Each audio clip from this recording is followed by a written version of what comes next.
Hi everyone. I was gonna say I hope you're doing well, which of course I do hope you're doing well, especially given everything going on, but it just feels weird to start my videos in my normal way. This video is not going to be about the coronavirus, and I'm not going to be doing the coronavirus book tag, because at least for me, when I go onto YouTube, I pull up videos because it's an escape from everything that's going on in the real world that I'm hearing about constantly in the news. But I do hope, as awful as things are right now, that you guys are doing all right. I know even outside of the virus itself, so many people, so many of my close friends are canceling weddings, losing their jobs because they work in the retail or airline industries. It's a scary time in a lot of different ways, but I don't want to harp on that because you guys already know that because you're experiencing it too. But I know I'm not saying anything new here, but if possible, stay inside. I'm working from home when I can, but I hope you guys are doing the same if you're able to. Now, getting into today's video, you might have seen the title and thought, what are you talking about? Because of course this channel is normally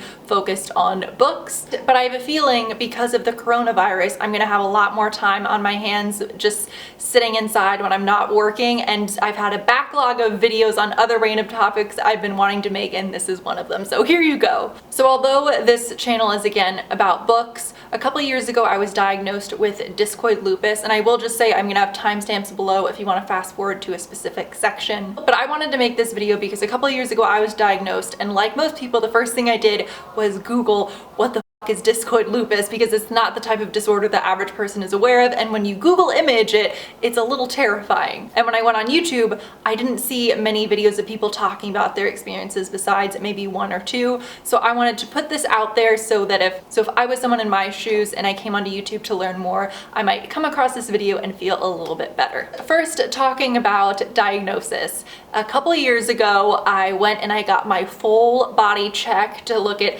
any moles, anything that's weird. I highly recommend you guys do the same annually if you're able to. And when the dermatologist, when she was looking at my scalp, she said, "You've got a big giant red circle," which I had no idea because I don't generally sit around and move my hair to the side and look at what's under there. But there was a huge red circle, and she said that I had ringworm, which I thought was a little odd because I didn't know a lot about ringworm, but I thought that was something generally more associated with children. But I thought, okay, she's a dermatologist, she knows what she's talking about. So I applied some cream a couple times a day and went on with my life. Fast forward to I moved to a new city almost entirely a year later, went to a new dermatologist to get another physical check, and now that I was more self-aware to check up there, noticed that it had spread all over my scalp.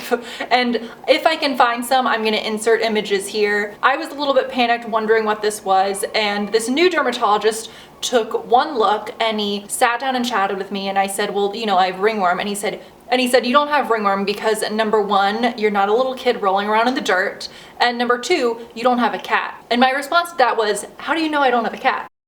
But anyway, and to be clear, I have zero idea if ringworm has anything to do with cats. I haven't Googled it because apparently I don't have that. But he said, I think you have something that's called Discoid Lupus. He went ahead and did a biopsy of my scalp. He did some blood work to see if I had, and I'll get into this in a little bit, to see if I had systemic lupus as well. But being someone who knows nothing about this, hearing just the word lupus was very scary. And if you're coming across this video because you've just been diagnosed, I want to assure you that it's definitely not as scary as it sounds. I have this typed down, but he explained to me that Discoid lupus is a chronic autoimmune disease affecting the skin, and it gets its name from the coin-shaped lesions that generally appear. For me, it's pretty much always on my scalp, but other people get it on their face, their ears, their chests, other areas as well. Whenever someone's asking me about it, the first thing I say is, well, have you ever heard of the singer Seal? Because at least from what I've read online, I don't know if this is true, the marks on his face are because he actually also has Discoid lupus. It's also very different than systemic lupus. Discoid lupus, like I said, affects the skin, whereas systemic lupus affects your internal organs,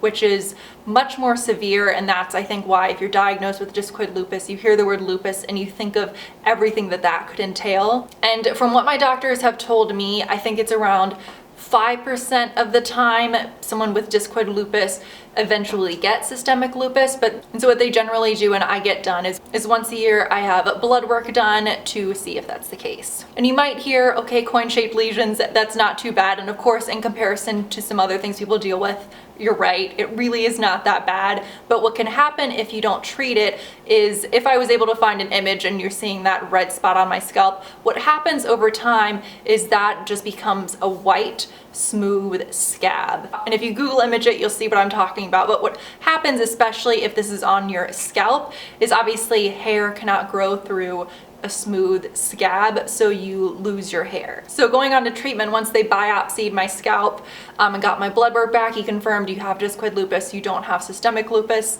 And in terms of treatment, there are really 3 things you can do. One is start taking some type of medication daily, which I opted not to do. There are some good ones out there that don't have severe side effects, but my discoid lupus is not severe enough that I want to be medicated daily for it. Option 2, you can put on some type of cortisone cream or lotion onto it. But with the scalp, that's obviously a little bit tricky, although I do sometimes get lesions in my ears. And from what I've heard, option 3 that I'm going to talk about in a second is incredibly painful to have done to your ears. So I do opt to just put the lotion every morning and every night in my ear, because apparently if you do get scarring in your ears, it's very difficult to counteract. And option 3 is to get cortisone shots. So when I had the discoid lupus all over my head, because again, she'd initially diagnosed me with ringworm, I had a lot of places he needed to give shots to. All they do is they take the shot and they stick it directly into each lesion and shoot you up with cortisone, which might sound painful. And I know some people have a big phobia of needles, but I will say, if you're not terrified of needles, getting shots in your head is surprisingly not very painful at all. At least I don't find it to be. The one thing that does happen that is very unnerving, and I always warn when I'm getting my hair cut, when they're washing my hair and they feel it, but if I have had to get a lot of shots, I go in once every 6 months or so. Over time, and this is the part I'm not going to be able to explain well, there'll be an indent in your head where your head is sort of deflated where they've given you the shot, but it does pop back up over time, so not too bad. And now I want to get a little bit into management, because one thing I should have mentioned probably when I was describing what discoid lupus is that the primary that really irritates and causes the lesions to occur is our friend the sun. So getting into some tips for prevention. Number 1 is hats, which might sound very simple and obvious, but if you're not someone who wears hats, I actually hate wearing them.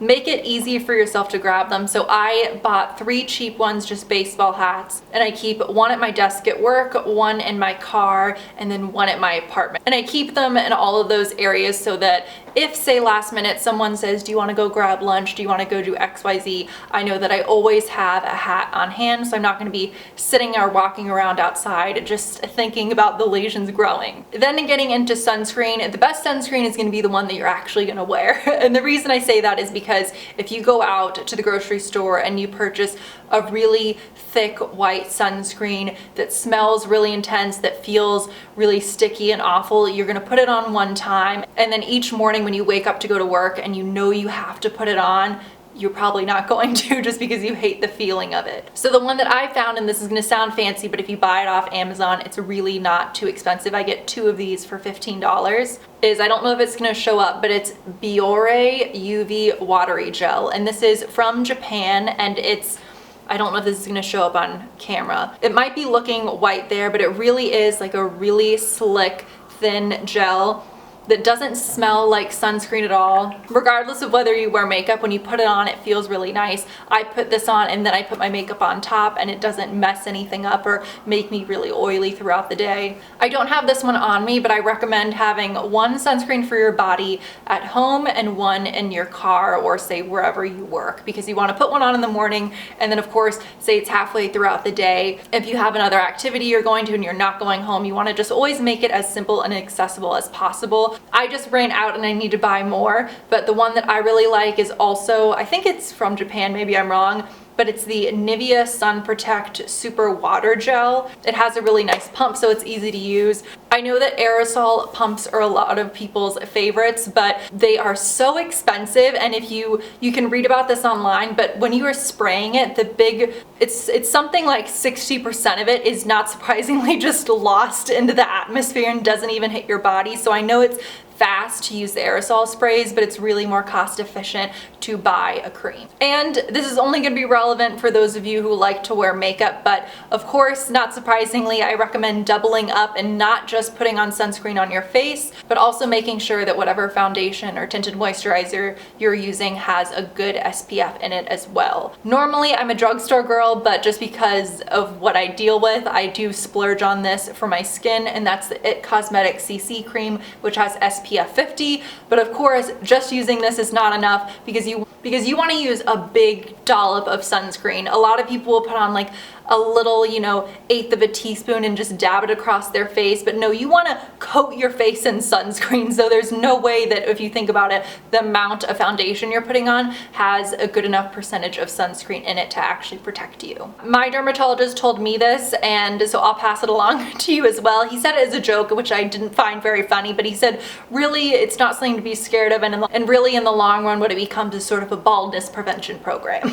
So that is everything I wanted to say about Discoid Lupus. If you're someone who's been recently diagnosed, just know that it is very manageable, although of course I know we all have varying degrees. So I hope this video was helpful. I know that for those of you who don't have Discoid Lupus, I don't know how helpful this was, although I hope it maybe emphasized to you that you should wear your sunscreen even if it's cloudy outside, because most of the rays are still coming through. So again, I hope you guys liked this video. I know it was a little bit different than normal, but I will be seeing you guys, I'm sure, very soon. I have a lot more time on my hands to be filming videos, so if there are any types of book or non-book related videos you'd like to see from me, please let me know. Stay safe, stay inside, and I'll see you in my next video. Bye.